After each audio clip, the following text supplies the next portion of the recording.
বর চলে এসেছিলো, তো আমরা ওখানে ভেতরে বসেছিলাম, তার জন্য তাড়াহুড়ো করে আসছিলাম যে বর দেখবো বলে। আর তার আগে এখানে ব্যান্ড পার্টিতে ব্যান্ড বাজাচ্ছিলো, এত সুন্দর বাজাচ্ছিলো যে নাচার তাল চলে আসছিল। এখানে দেখো সবাই নাচানাচি করছে, বরের বাড়ির লোক, মেয়ের বাড়ির লোক সবাই নাচানাচি করছে। আর এদিকে মেয়েরা তো মেয়েদের কাজ নিয়ে ব্যস্ত, বরকে মিষ্টি খাওয়াতে, বরণ যাই হোক কিছু একটা করে যে এটা। তো যাই হোক এখানে মোটামুটি মিষ্টি টিষ্টি খাওয়ানো রিচুয়ালস কমপ্লিট হয়ে যাওয়ার পর বরকে দেখো এখানে তুলে নিয়ে যাচ্ছে, কোলে করে যেটা নিয়ে যেতে হয় সেটা নিয়ে যাচ্ছে।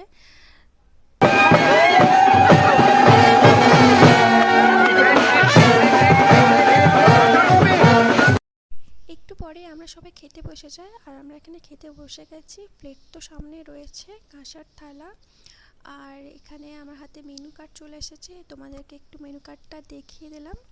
আর এখানে আগে ফার্স্ট টাইম দেখলাম যে কোনো বিয়েবাড়িতে টাওয়াল দিল, এর আগে কোনো বিয়েবাড়িতে আমি টাওয়াল অন্ততপক্ষে পাইনি।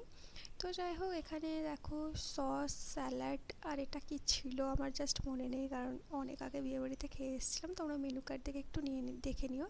আই থিঙ্ক পানির পাসিন্দা টাইপ কিছু একটা ছিল, তারপর কুলচা, দেন তারপর এটা হচ্ছে ভেটকি মাছের পাতুরি। এটা হচ্ছে আমার খুব ফেভারিট একটা জিনিস, খুবই ভালো ছিল, খুবই দারুণ টেস্ট ছিল। বাকি তো আমি যা যা খেয়েছি মানে খেয়ে নিয়েছি, আমার মানে মনে নেই আইটেমগুলোর নাম, তো আমি তার জন্য মেনু কার্ড আগেই শেয়ার করে দিয়েছি। তো এখানে দেখো ফাঁকা প্লেট নিয়ে বসে আছে যে কখন আমাকে দেবে খেতে। তো ফাইনালি ফ্রাইড রাইস চলে এসছে।